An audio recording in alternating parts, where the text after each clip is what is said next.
Price check time, dudes. Taking our first look at salaries on the Week 10 Sunday main slate. Geoff, which quarterback do you like?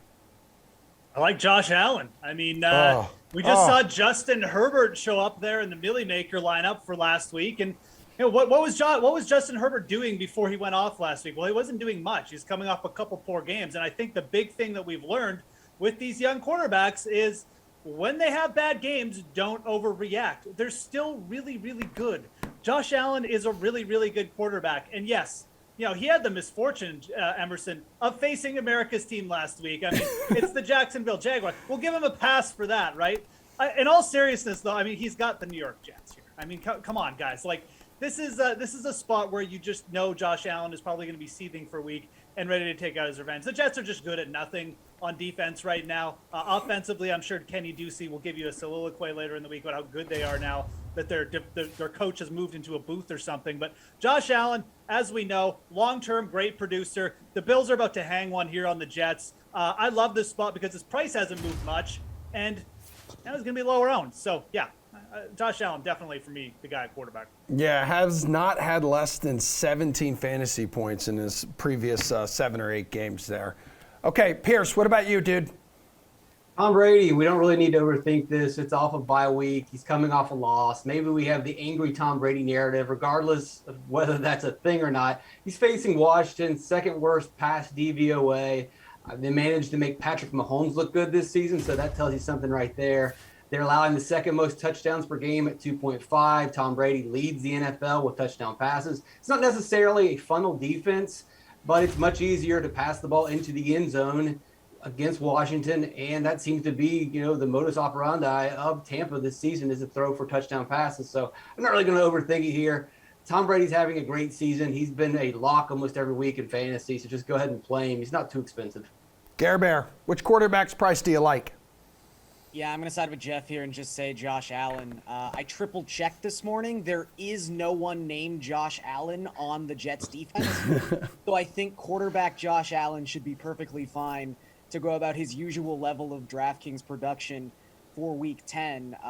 Geoff really laid it all out. But the Jets, across the past 3 weeks, 9.0 yards per opponent pass attempt, by far the worst mark in all of football across that span. They made Carson Wentz look like 2017 Carson Wentz last week. They're just a terrible defense with an awful secondary that's only gotten worse now that Marcus May is out for the remainder of the season. I think Josh Allen, who, despite being sort of underwhelming so far this season, is still averaging 0.6 DraftKings points per dropback. That is an elite rate among quarterbacks. He's going to be perfectly fine. He's going to bounce back. The fact his salary is dipped below $8,000 against the Jets is a blessing. Yeah, and the Jets' pass defense has been especially bad the last 4 games. They have allowed at least 2 touchdown passes in those 4 games. Pearce, looking at running backs here as we price check for Week 10 on the main slate, who stands out to you? Najee Harris. I know he's expensive, but the days of discounts are over at DraftKings. You got to pay up for just about everybody, and you get what you pay for with Harris. I said a couple weeks ago he was starting to look like the next Lev Bell. Now, maybe he didn't look like Lev Bell last night against the Bears, halfway decent defense, but the volume was there. And as Garion mentioned in his article last week, the days of getting these running backs that are playing 80, 90% of the snaps on the ground and through the passing game, it doesn't exist. There's no LaDainian Tomlinsons anymore. But there is. Najee Harris is getting tons of volume. And maybe he hasn't looked like Lev Bell yet, but against Detroit, with the volume that he is getting, the way that they are getting abused on the ground by running backs, the way that they get abused in the air by running backs, and it's not just receptions and yards, it's also touchdowns all over the place. And this is just an absolute smash spot. So maybe for at least 1 week, Najee Harris will look like Lev Bell. And I have no problem paying the high price for him. Okay, right on. Gary, what about you? Yeah, I have Najee Harris written down as well, although I have to say there's that tier in Week 10 at running back where you have Najee Harris at 7,900 and you also have Dalvin Cook at 8,000. And the Chargers, the worst defense against the run, according to DVOA. Cook's had a really frustrating season so far. It just seems like Kirk Cousins is getting all of the touchdown production. But I don't know. This feels like one of those weeks where Dalvin Cook scores his 4 touchdowns and you have to have him in a lineup.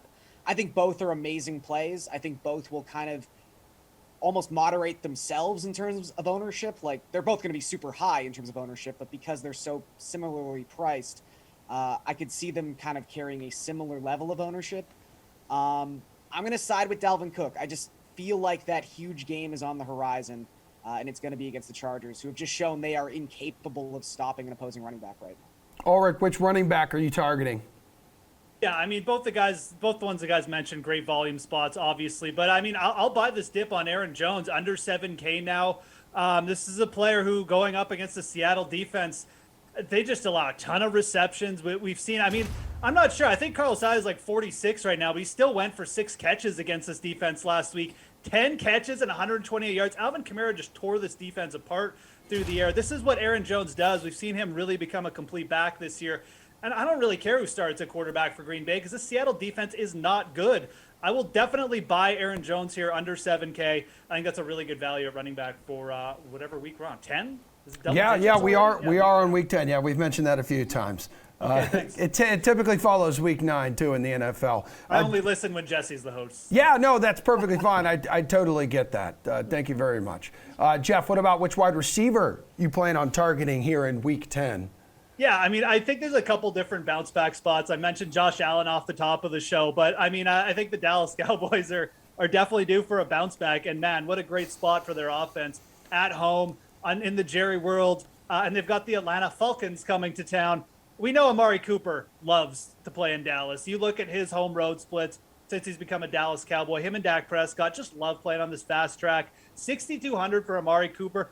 I know everyone's hot about CeeDee Lamb, and I'm not even down on CeeDee Lamb at 7K either, but this is a really, really cheap price for Amari Cooper.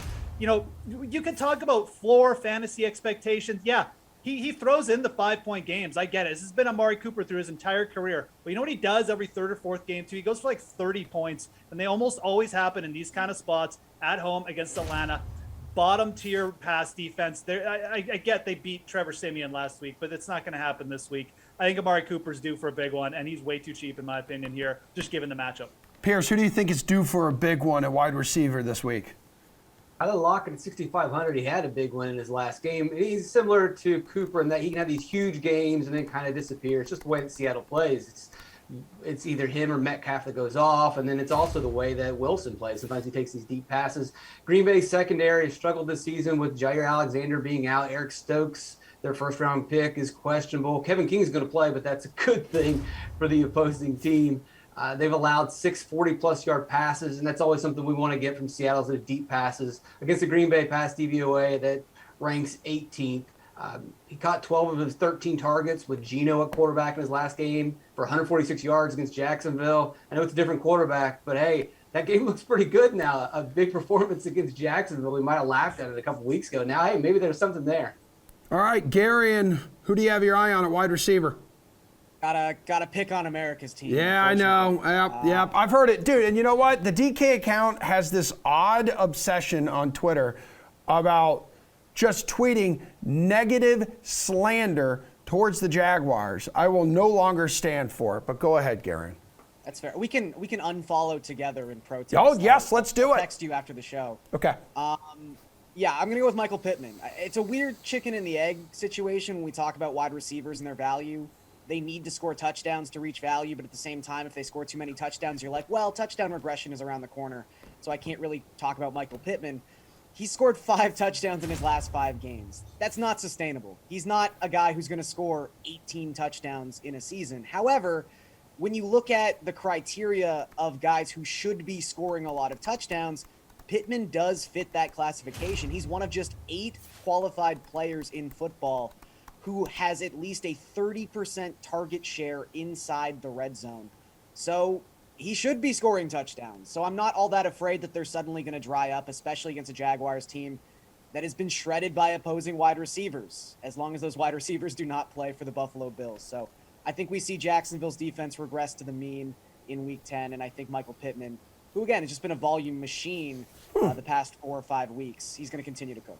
Okay, speaking of cooking, let's go to tight end. This is an area that Geoff Ulrich tends to really shine in, especially when we're talking like tight ends 2 and tight end 3s here. Ulrich.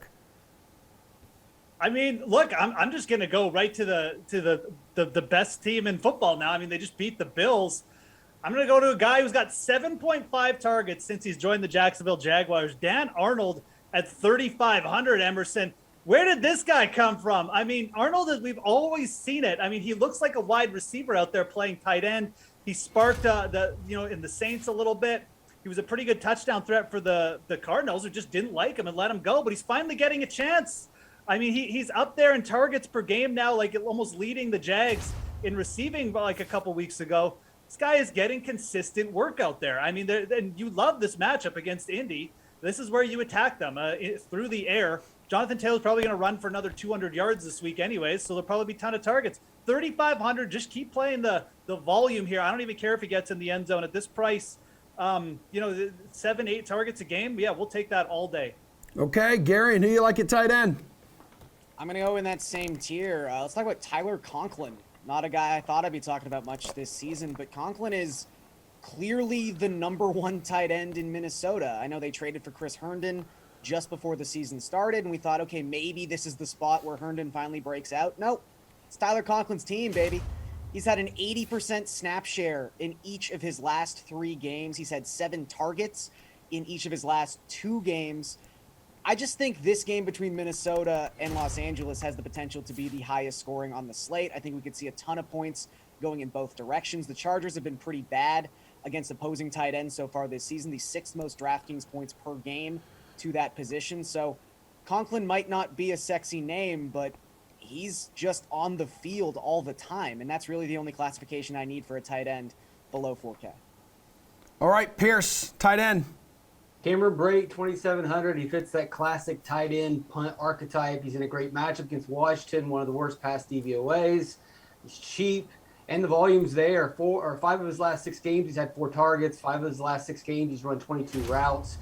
We know that the touchdown upside's there as well, with Washington allowing 2.5 passing touchdowns per game, and we know that Tampa likes to pass the ball in the red zone. So you could probably get there volume-wise, and you also have the upside with the touchdown possibility. You got to watch out. Gronkowski could possibly play, but it looked like Arians was leaning towards him not playing, also having Antonio Brown out as well as a possibility. So if both Brown and Gronk are out, then I don't even think this is much to think about. You just play Cameron Brate.